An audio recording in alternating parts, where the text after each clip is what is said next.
Mendengar suara tembakan serta teriakan para korban membuat Andreu sadar dari pingsannya. Lalu dengan gelar mantan seorang militer, Andreu pun beraksi. Dis-leur de lâcher leur arme si tu veux pas les rejoindre ton Allah. Montez dans le bus. Je te retrouverai, Russe. Setelah itu mereka semua yang sudah berada di bus dengan cepat mereka pun pergi dari tempat itu. Je vais chercher un médecin. Sesampai di rumah sakit, semua orang dievakuasi dan Jasna menjelaskan kepada dokter bahwa mereka ditahan oleh teroris dalam perjalanan mereka. Saat ingin pergi, Andreu diberikan barang milik Pak Pendeta oleh salah satu warga yang dievakuasi. Merci. Non, merci à toi. Dan saat ingin pamit untuk membawa jasad pendeta, Jasna pun ikut dengan Andreu, yang mana mereka berdua pergi di sebuah gereja agar Pak Pendeta dikuburkan di sana. Singkat cerita, Fak yang berada di sebuah mobil, ia melihat seorang pria warga desa mereka yang bergabung dengan pasukan Smoke. Secara spontan, hal itu membuat dendam serta emosi Fang pun melunjak. Sehingga pada saat pria ini berjalan menuju rumahnya, Fang pun mengikutinya dan saat di tempat sepi, Fang pun langsung menghajar pria itu. Walaupun pria itu sudah mengatakan bahwa ibunya sedang sakit dan menunggunya. Mère est malade, elle m'attend, elle va avoir peur.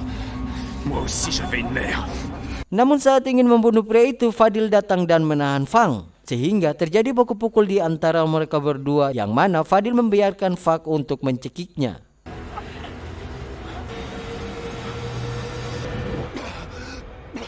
Dan untungnya Fang tersadar dan ia pun menangis karena tindakannya.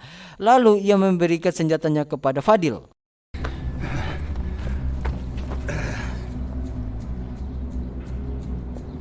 Di sisi lain, komandan milik ditangkap oleh Smoke serta pasukannya, di mana tujuan Smoke adalah untuk mencari informasi tempat tinggal Andreu. Akan tetapi, komandan milik yang berpegangan pada prinsipnya, ia memberi dua pilihan yang dua-duanya itu membuat Smoke kesal. Sehingga Smoke pun menyuruh kedua anaknya untuk membawa komandan milik. Akan tetapi, komandan milik dengan kelincahannya, ia pun berhasil membunuh salah satu anak buahnya dan akhirnya komandan milik dibantai oleh Smoke di depan para warganya.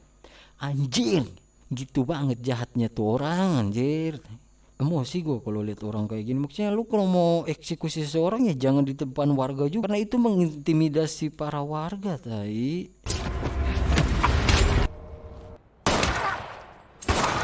Singkat cerita, Andreu ditelepon oleh Fang dan Fang memberitahu bahwa komandan milik telah dibunuh oleh Smoke dan Smoke mencari Andreu.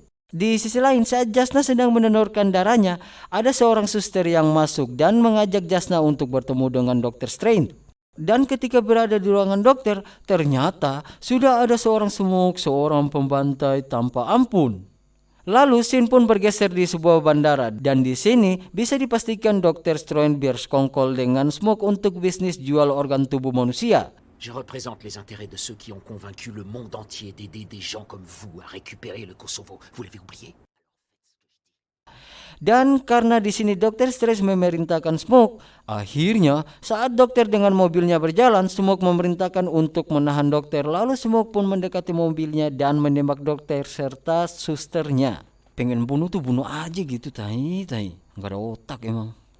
Setelah membunuh dokter, Smoke pergi ke dalam gudang yang mana di dalam gudang itu terdapat warga sipil serta Jasna yang akan menjadi korban untuk bisnis jual organ tubuh Smoke. Karena sambutan Jasna dengan mengatai Smoke, Smoke pun harus membuang stamina hemba fitonnya dengan menampar Jasna dengan sangat amat.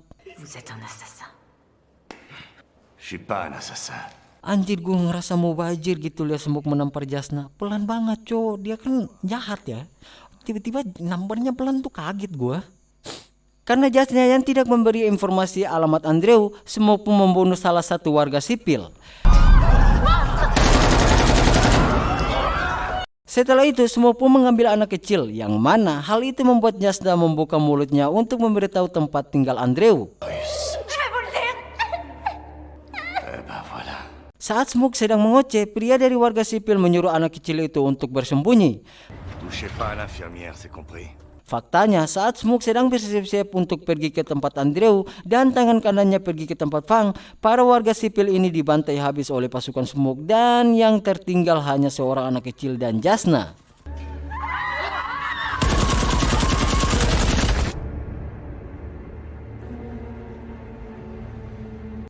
Dan di luar ternyata Vera sudah memantau pergerakan Smoke yang telah meninggalkan bandara tempat misi rahasia Federasi Rusia yang dibawa oleh Komandan Beck. Dan mereka telah mempunyai plan yang sangat amat matang untuk masuk dengan cara diam-diam ke bandara.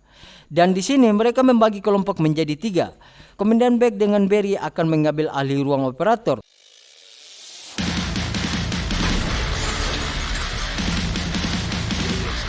Slash dengan Geary yang mengambil pos jaga serta beberapa gudang.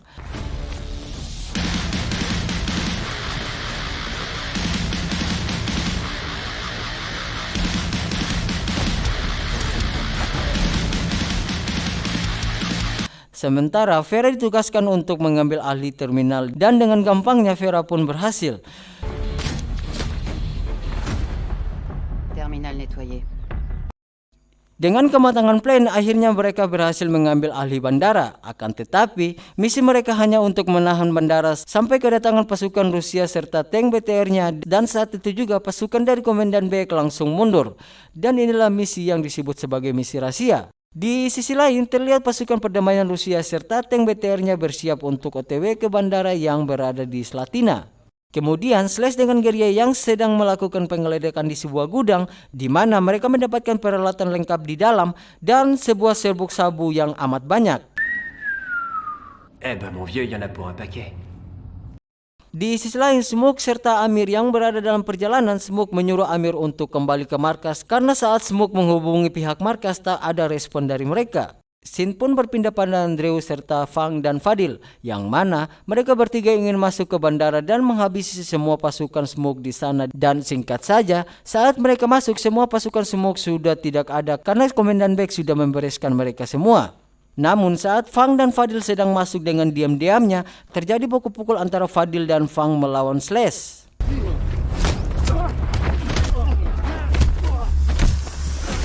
Sedangkan Andrew yang berada di atap gedung, ia hampir menembak Vera.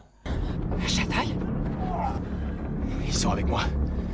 Karena melihat Slash berkelahi dengan Valdir serta Fang, Andrew pun langsung menghampiri mereka dan menghentikan pertarungan mereka. Qu'est-ce que tu viens foutre ici, toi? Karena tim Andrew berada di tempat tersebut, hal itu membuatnya heran. Hingga ia pun bertanya pada Komandan Beck yang sekarang memimpin tim Andrew. Dan karena misi mereka sama, akhirnya Andrew bergabung dengan Komandan Beck dan harus patuh kepada perintah Komandan Beck. C'est le camp d'une milice albanaise, on doit buter leur chef. Il a combien d'hommes, tu le sais? Une centaine. Di tengah obrolan mereka, ada mobil yang datang dan mobil itu adalah Amir serta 3 orang pasukannya. Akan tetapi Amir mundur karena tembakan Vera yang mengenai 2 orang pasukannya dan Vera juga terkena tembakan dari mereka. Sniper terminal! Feu. Tire, tire, tire!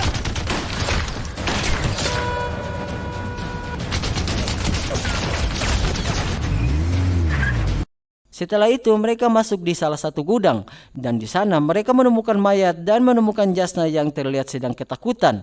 À l'aéroport de Slatina. Comment t'as échoué ici? Jasna menjelaskan kepada Andrew bahwa Dr. Strange dan Smoke bekerja sama dan Jasna meminta maaf kepada Andrew karena sudah memberitahu tempat tinggal Andrew. Di sisi lain, Smoke serta pasukannya telah sampai di Andrew. Tapi di sini Andrew sudah tidak ada dan Smoke yang sudah emosi, dirinya dibuat lebih emosi ketika Amir bilang bahwa bandara tempat markas mereka telah diambil ahli. Lalu Smoke pun menyuruh Amir untuk menyiapkan semua pasukan dan melakukan penyerangan. Karena Komandan Beck telah mengetahui jumlah musuh mereka, ia pun menghubungi jenderal dan memberi info serta perkembangan mereka. Lalu jenderal bilang bahwa pasukan tank BTR militer Rusia sedang dalam perjalanan dan tiba besok pagi di Bandara Slatina. Dan saat tank BTR tiba, maka semua radio Komandan Beck harus di posisi hening lalu mereka pergi dari tempat itu. On sera le 12 juin et elle sera à Slatina. Arrangez-vous pour avoir quitté les lieux. Sebelum memulai peperangan, mereka briefing tentang tugas mereka yang harus menahan bandara sampai besok pagi dan menyusun rencana serta strategi.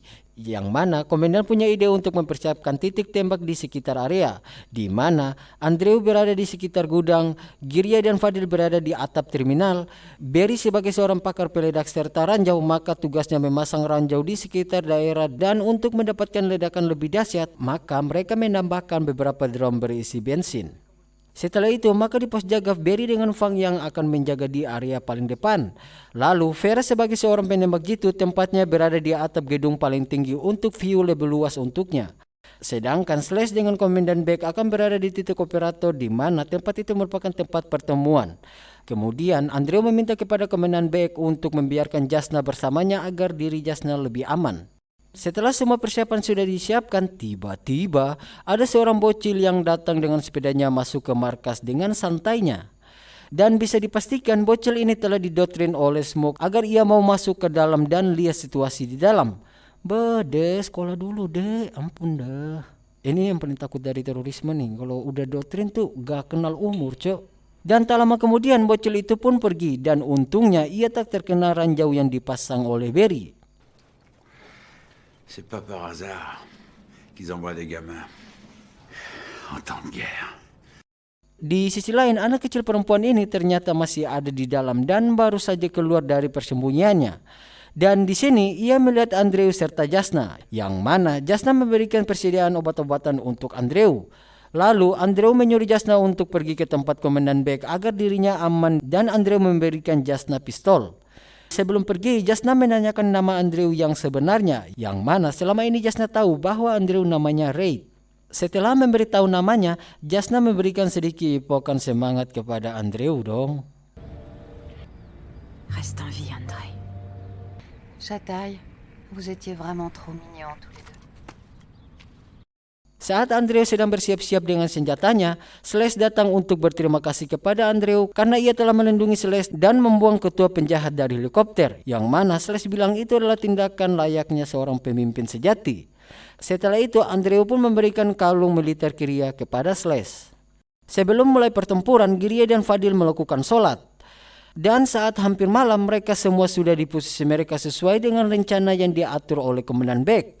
Tak lama kemudian Vera melihat kedatangan teroris hingga mereka pun semua bersiap-siap. Dan dengan mengikuti aba-aba atau arahan dari Komandan Beck, peran epik pun dimulai. Rien guerrier et les Serbes tiennent le terminal. J'aime les pistes. Vera, comme toujours, à toi de couvrir nos arrières. Riez. À mon commandement. Barrez un feu. Setelah meledakkan dua mobil teroris, Fadil dengan Kyria memulai tembakan lebih dulu karena musuh masuk lewat arah mereka, dan karena Fadil dengan Kyria sudah terlatih, maka dengan gampangnya musuh pun dilumpuhkan.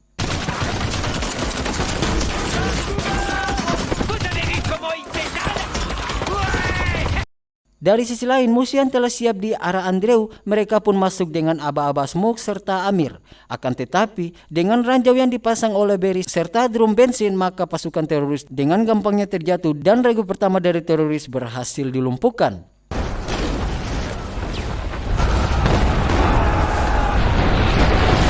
Barrière. Namun dari kubu teroris masih banyak pasukan regu kedua, yang mana regu mereka benar-benar fokus untuk masuk ke terminal tempat Fadil dan Kyria. Sehingga Fadil pun terkena ledakan dari basoka milik musuhnya. Dan untungnya Fadil masih bisa selamat, akan tetapi mereka berdua sangat terpojok hingga Barry dan Fang pun harus membantu menembak musuh mereka yang ada di terminal. Dan selain itu musuh juga masuk lewat segala arah, akan tetapi mereka semua yang terlatih mampu menghabisi musuh dengan sangat amat mudah.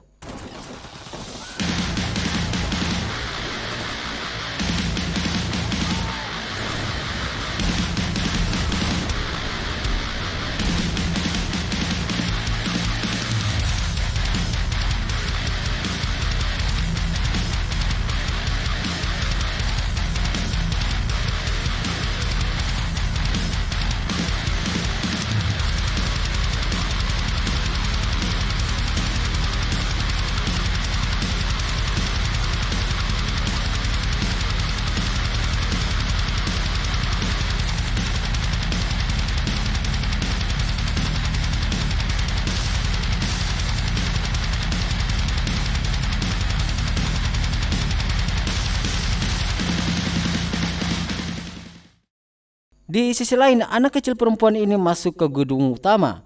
Karena Jasna melihat anak kecil itu hanya bisa menangis dan ketakutan, ia pun mendekati anak kecil itu. Karena Smoke yang telah melihat pasukannya dibantai habis, Smoke pun menggunakan serangan jarak jauh dengan senjata pelontar atau mortir.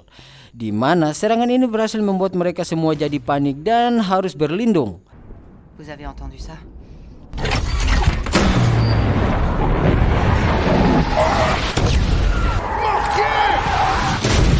Tapi salah satu ledakan dari mortir itu membuat Grie mengalami luka parah di perutnya karena dirinya tertusuk oleh besi, dan karena Grie yang merasa kalau dirinya tidak bisa bertahan lagi, ia pun menyuruh Fadil untuk pergi. Pardon de te laisser. Ça fait rien. Tu peux y aller, mon frère. Pars. Tranquille. Et Guerrier. Guerrier. Allez, guerrier, dis quelque chose. Commandant. Guerrier est mort. Ketika Fang dengan Barry sedang mundur, Fang melihat Fadil yang turun dari atap terminal, dan di sana Fang melihat sahabatnya Fadil terkena tembakan RPG dari Amir, sehingga Fang pun pergi ke tempat Fadil. Namun saat berlari menuju Fadil, Fang pun harus terkena ledakan dari roket RPG dan akhirnya Fang pun kehilangan kakinya. Chataille, baisse la tête. Melihat Fang terluka, Andreu pun ingin menolong Fang, tapi ia ditahan oleh Vera, yang mana Vera ingin menembak Amir yang telah menembak Fang serta Fadil dengan roket RPG-nya. Dengan pengalaman sebagai seorang penembak jitu dan dengan bidikan handalnya, Vera berhasil melumpuhkan Amir. La voie est libre, tu peux y aller. Merci Vera, je fonce. Di sisi lain, Jenderal Somov mendapatkan telepon, yang mana telepon itu menyampaikan bahwa surat perintah dari Presiden untuk segera tarik pasukan dari Kosovo Palestina. Namun, Sang Jenderal Somov menolak perintah tersebut dan ia akan menanggung semuanya. Vera, à 3 heures.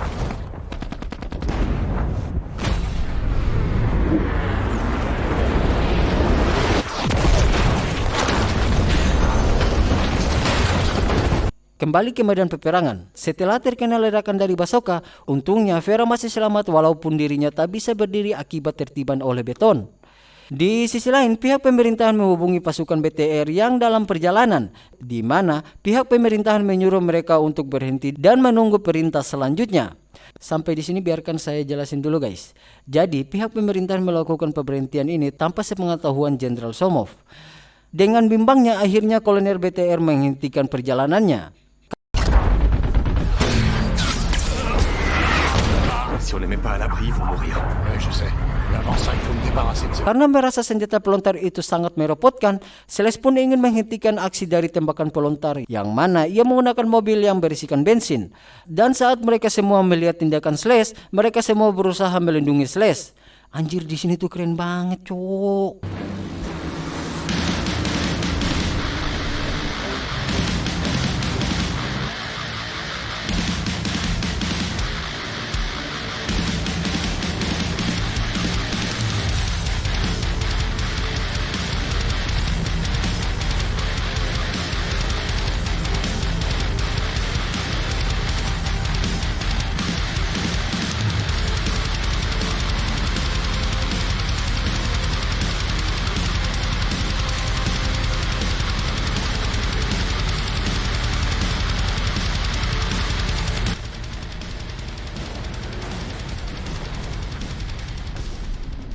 Singkat saja, Komandan Beck menyuruh Celeste untuk lompat, namun dirinya tidak melompat dan lebih memilih bunuh diri.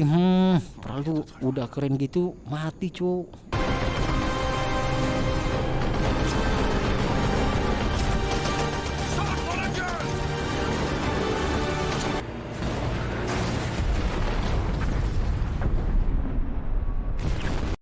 Fang yang merasa kalau dirinya akan mati, ia menyuruh Andreu untuk pergi dan Fang akan melindungi dirinya. Tapi karena amunisi peluru Fang telah habis, akhirnya Andreu tertembak oleh Smoke.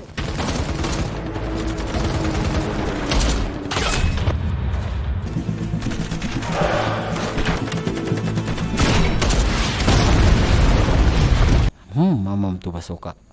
Karena terkena ledakan basoka, Smoke pun marah dan menggila. Di mana saat Jasna ingin menolong Andreu, tiba-tiba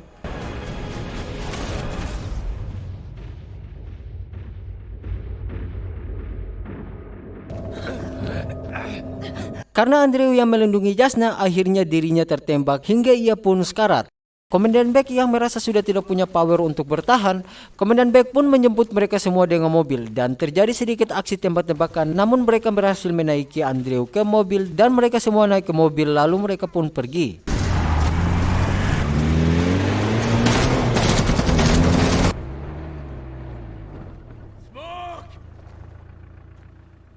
Di sisi lain, Fang yang ingin membunuh Smoke dengan granatnya, sayangnya dirinya terlambat hingga ia harus ditembak oleh Smoke. Lalu Fadil yang masih selamat, ia melihat aksi keji Smoke yang memotong kepala sahabatnya yaitu Fang.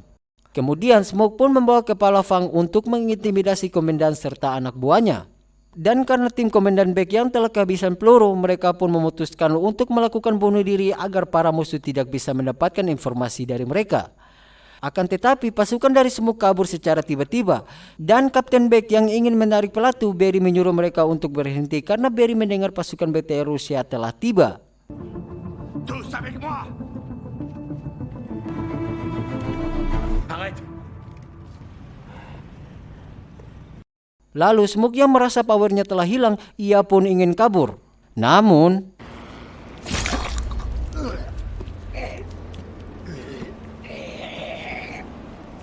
mampus loh, mampus.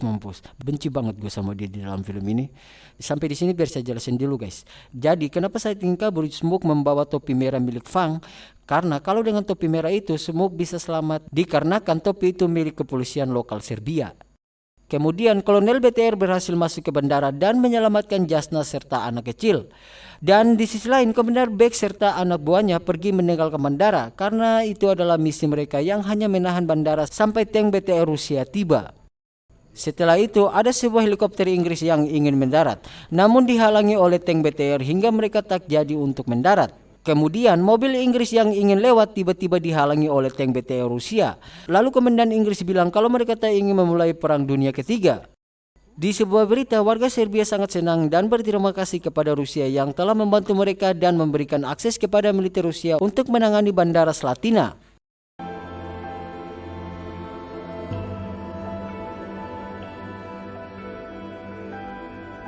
Belgrade, Yugoslavia, Mei 2002.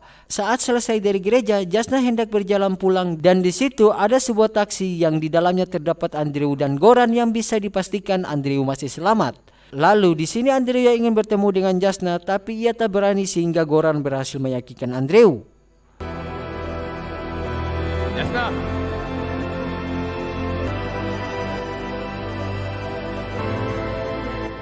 Tamat.